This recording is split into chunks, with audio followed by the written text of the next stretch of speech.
Iceland is the perfect road trip destination. There's so much to see and do jam-packed into a small area. I just got back from spending a little bit over a week there. One of the first things you should probably know if you're thinking of going to Iceland is that it's a pretty expensive country to travel through, but there are definitely ways that you can cut costs. We tried to go more of the budget route, and we did this by getting a camper van. When you have a camper van, of course, you don't have to pay for hotels or Airbnbs.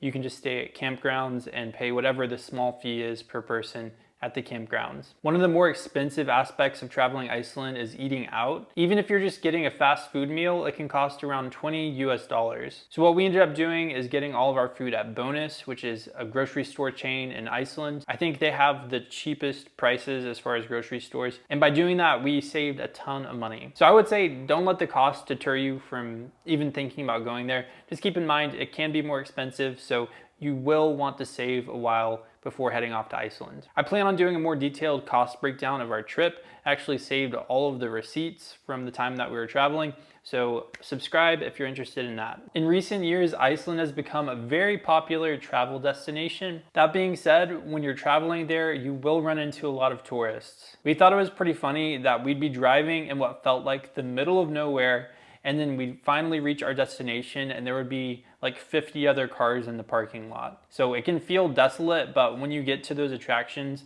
there are going to be other people. If you're interested in checking out the sites without crowds, you definitely want to wake up early and just try and get there as soon as possible. A tip for that would be to try and camp out the night before, pretty close to whatever your first major site of the day would be. One mistake I made when we first started planning our trip to Iceland is I didn't understand the difference between the Golden Circle and the Ring Road. So the Golden Circle is a 190-mile route of some of Iceland's most popular attractions. It's close enough to Reykjavik that a lot of people who just have a few days, maybe on their layover from the airport, will travel and see the Golden Circle. So the attractions on the Golden Circle will be a lot more touristy than things that you'll see when you get deeper into the country. The Ring Road, on the other hand, is an 828-mile road that goes all the way around the country. So when you're planning the amount of time you have to travel, just make sure it's clear in your head whether or not you're just gonna stick to the Golden Circle, which would be a pretty short trip,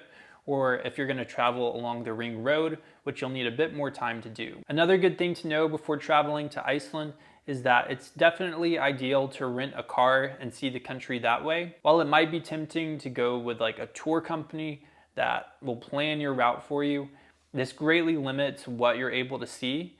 Iceland, I found, has so many things to see and do. We weren't even able to do all of them in like the 9 days we had to travel. But by renting a car, you can get an early start on your days and not be limited to the schedule and the route of a tour bus. When you're renting a car, I would say just make sure you go with a reputable company, read reviews, and make sure you buy good insurance for the car in case anything should happen while you're traveling. Another thing to keep in mind before going to Iceland is that the weather can change very quickly. Wind, rain, snow, and ice, those are all things you'll need to be prepared for when going to Iceland. It's a good idea to bring a thermal base layer to wear if things get cold. You'll also want waterproof shoes, rain pants, and a rain jacket for seeing waterfalls as well as just the rainy weather that can be very pervasive in Iceland. So one reason I was excited about going to Iceland was just to be able to capture a lot of cool videos and pictures, but something I didn't even think about was fog. We went and hiked this very popular canyon. We made it all the way to the top. We got our pictures,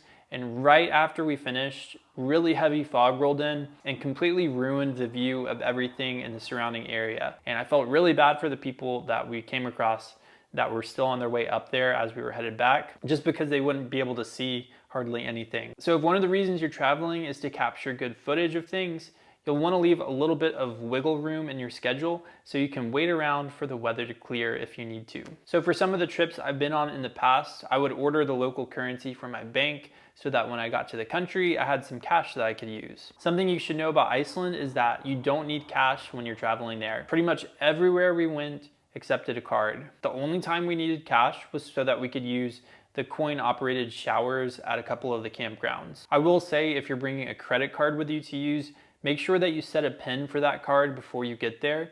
When you're getting gas, they usually request a PIN number, and if you don't have that, then you'll be out of luck. so make sure you set that beforehand. One thing that we were really hoping to see in Iceland was the northern lights. Unfortunately, we didn't see them. Most of the nights we were there, it was just too cloudy for there to even be a chance of us seeing them. So if seeing the northern lights is a high priority for you, there are websites and apps you can use that will give you an idea of where in the country your best chances are of seeing them. Of course, you'll also just want to make sure you're traveling in the right time of year to see them, which I believe starts in around September. Just know that it's not a guarantee that you'll see them, even if you're traveling in the season where there's a chance you will. Another thing to know before going to Iceland is that Iceland really isn't that big. So I mentioned it before, but the ring road around Iceland is about 828 miles long. If you're from the US, a good reference point would be Iceland is about the size of the state of Kentucky. So if the idea of driving all the way around Iceland seems intimidating,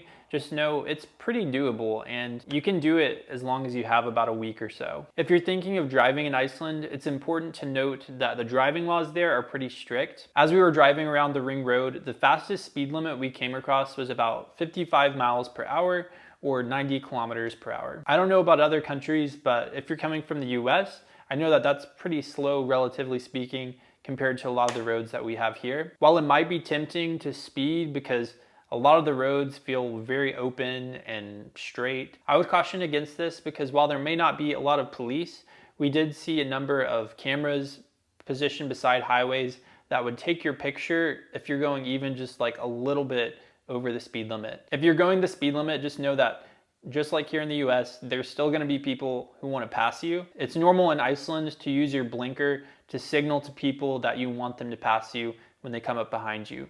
Most of the roads are single lane roads, and so that's really the only way people would be able to get around you. One last note about driving in Iceland is that you're required by law to keep your headlights on at all times, even during the day. That was 10 tips, but I have one bonus tip for you. If you want to go to some hot springs or a local pool, one thing that's required in Iceland is that you shower completely naked before entering the hot springs. While the shower facilities are separated by gender, they're not always private. I know that coming from the US, this can be a surprise for people, so it's just something to know before you show up. If you learned anything today, please give me a thumbs up and subscribe to the channel.